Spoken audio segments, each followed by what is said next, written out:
Cannibal Holocaust, because that movie, it'll change your life. It'll fucking make you puke, too.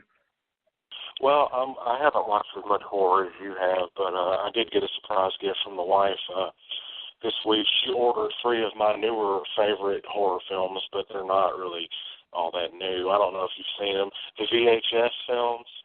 Yes, I like the VHS films. Vic she says ordered that all we 3 actually of them. have seen. I've never seen the third one, so she's ordered all 3 of them on Blu-ray for us in our collection. So I was like, oh, I can't wait for those to get here, because I haven't bought a new movie in quite some time, or, a new to me movie anyway. I think the last one I got was Skinwalkers, which was very good, actually.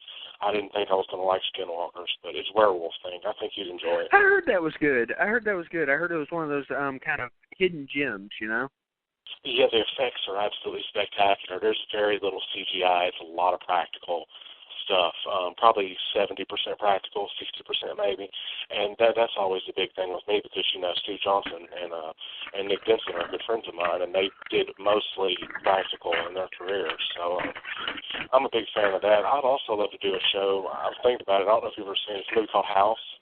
Fantastic. I love the original. Yes, I know all about House. Yeah, I'd love to see that. I'd love to do that too. Not sure I've ever seen it, is the sad part. So yeah, one of these days for sure.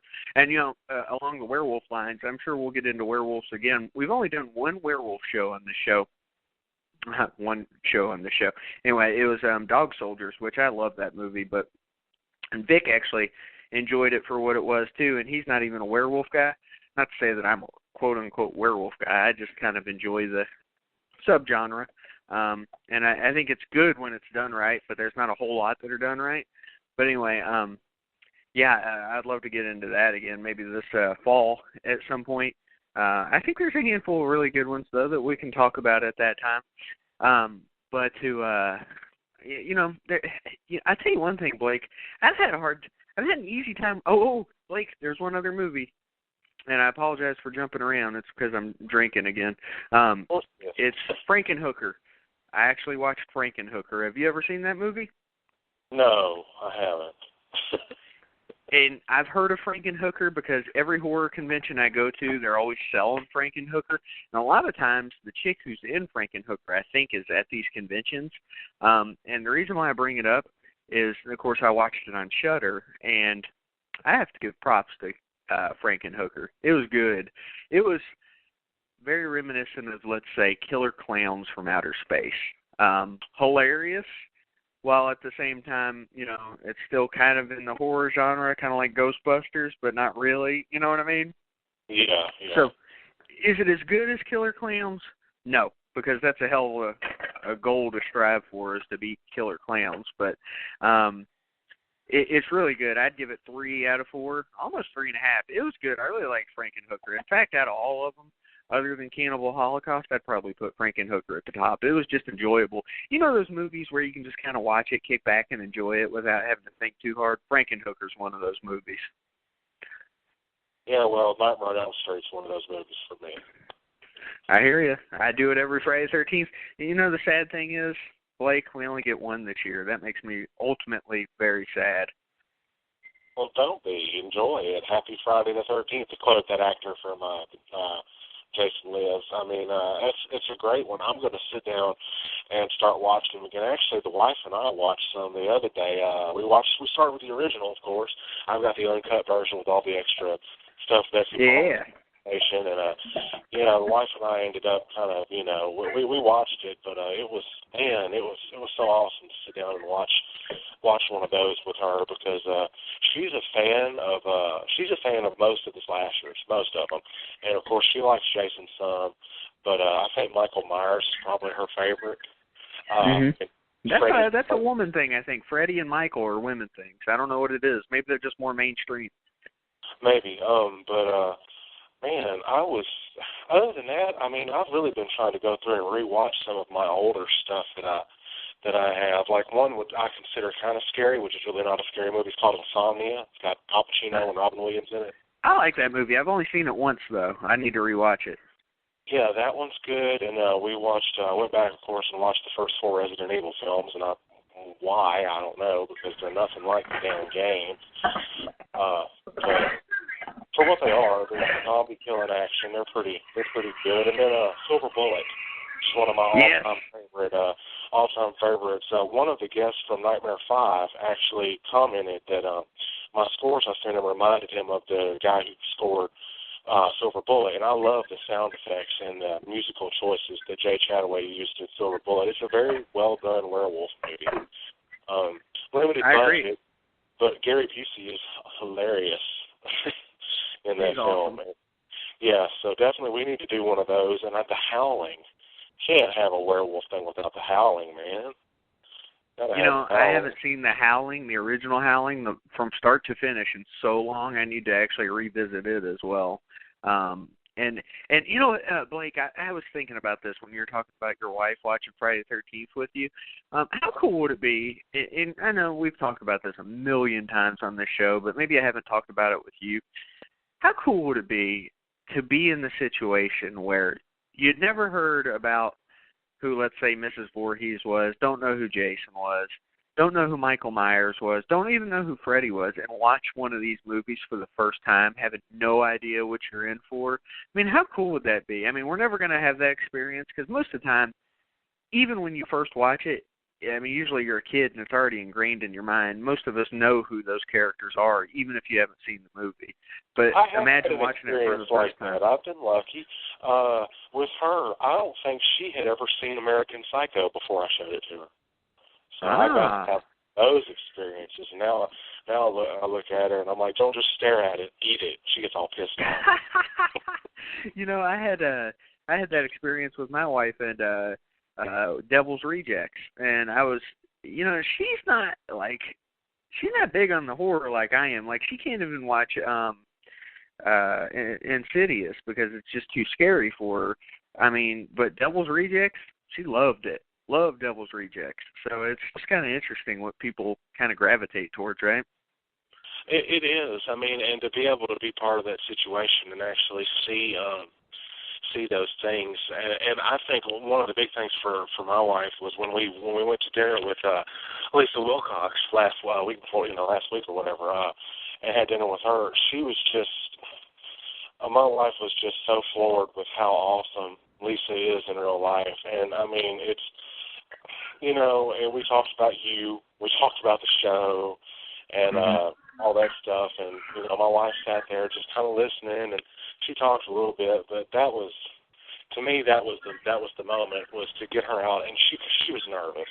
She was nervous about meeting her. I was like, she's like, I don't talk to people like you do. For whatever reason, you're just really charming with people. And I was like, well, I guess I appreciate that. I've never had anybody ever tell me that before. But I mean, I like interacting with people, and I wasn't nervous at all about meeting her or seeing Robert again. I wasn't nervous at all. A lot of people were nervous, but I don't know. It's just something about this. It's just my element. And Lisa tagged a picture of me on Instagram and all that stuff, and sent me some emails about it. And I got some pictures from her phone of me and her together. And it just, like I said, it was a good experience to get my wife out and more actively involved in the stuff, because she loves horror, but she's not what one would call. She doesn't go out and do a lot of really social things.